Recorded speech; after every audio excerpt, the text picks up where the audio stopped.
ওরা কারা যারা মোচা দেখে মুখ বেঁকায়? কলার মোচা দেখে অনেকেই ভাবে এটা এত কষ্ট, খেতে একদম ভালো লাগবে না। আসসালামু আলাইকুম, কেমন আছো সবাই? আলহামদুলিল্লাহ আমি খুব ভালো আছি, আশা করি তোমরা খুব ভালো আছো। আজকে আমি তোমাদের সাথে কলার মোচার একটা দারুণ রেসিপি শেয়ার করব।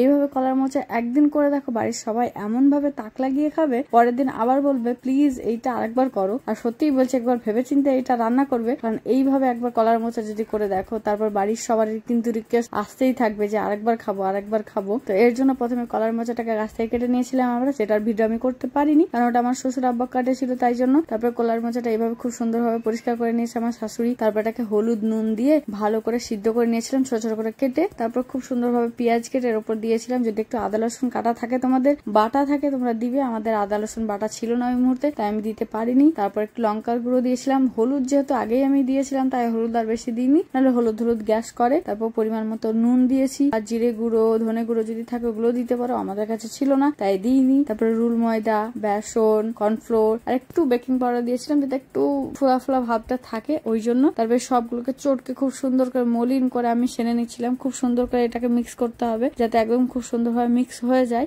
আর আমি তারপর কিছুটা কালো জিরা দিয়েছিলাম, কারণ কালো জিরা দিলে স্বাদটা খুব সুন্দর হয়। তারপর আমি চলে এসেছি আমাদের পারিবারিক চুলোয়, খাঁটি সর্ষের তেল না, ভেজাল সর্ষের তেল দিয়ে, কারণ এই সর্ষের তেলে তিলের তেল মিক্স আছে, তাই ফেনা হবে, বুঝতেই পারছো। আর এইভাবে আমি সুন্দর করে গোল গোল করে এর মধ্যে ছেড়ে দেবো। ফ্যান কিন্তু চরম লেভেলের হয় যেহেতু তিলের তেল মিক্স আছে। আর এটা সত্যি একবার বাড়িতে বানাবে, বাড়ির সবাই কিন্তু তাক লেগে যাবে, এতটাই সুন্দর মুচমুচে পেঁয়াজির মধ্যে দেখতে কিন্তু দারুণ একটা খুব সুন্দর পাকোড়া তৈরি হয়, খুব সুন্দর লাগে। সবাই আমার বাড়ির সবাই খুব পছন্দ করেছিল। ইফতারের সময় সবারই পাতে 2 পিস করে আমি দিয়েছিলাম, আর সবাই খুব আমেজের সাথে এটা খেয়েছিল। খুব সুন্দর একটা গন্ধ আসছিল, বাড়ির সবাই কিন্তু খুব পছন্দ করেছে। তো আমার মতো তোমরা সবাই বাড়ির সবাইকে এইভাবে একবার রান্না করে খাইয়ে দেখো, দেখো সবাই কত নাম করবে।